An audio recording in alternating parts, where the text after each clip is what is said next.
நான் நானாக இருக்கப் போகிறேன் என்று உனது மனதை சோதனையை எதிர்கொள்ள தயாராக மாற்று.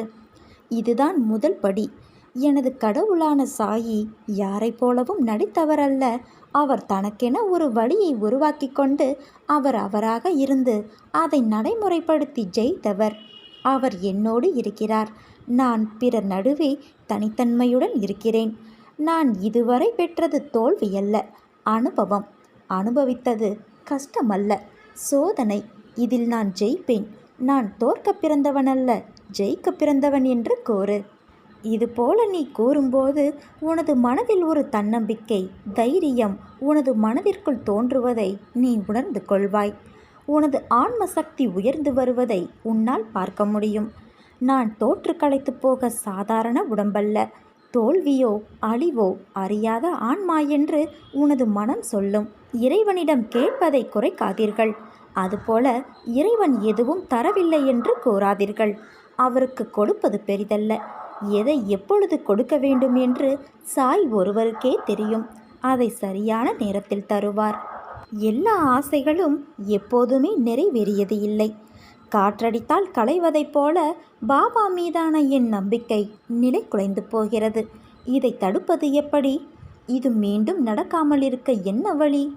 பாபாவிடம் இன்னும் நெருக்கமாக வர வேண்டும் என்று விரும்புபவர்களுக்கான ஒரே வழி எல்லாவிதமான சூழ்நிலைகளிலும் அவரிடம் அசைக்க முடியாத மாறாத நம்பிக்கை கொள்வது மட்டுமே.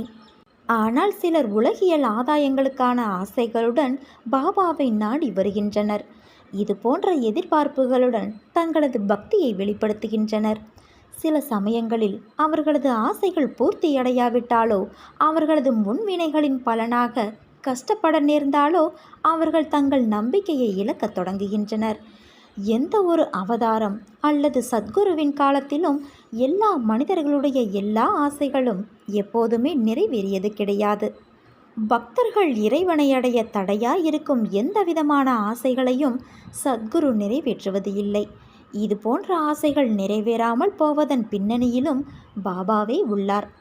இன்பத்திலும் துன்பத்திலும் என இரண்டிலுமே பாபாவை காணக்கூடியவர் யாரோ அவரே உண்மையான பக்தராவார். இன்பத்தை மட்டுமே நாடுபவர்கள் பாபாவை விட்டு விலகிச் செல்லவே நேரிடும். உனது வாழ்வில் இனி நடக்காது என்று நினைத்தவையாவும் இனி ஒவ்வொன்றாக நடக்கப் போகிறது. ஆனால் நீ ஏன் இப்படி கப்பல் கவிழ்ந்ததைப் போல சோர்ந்து விட்டாய்?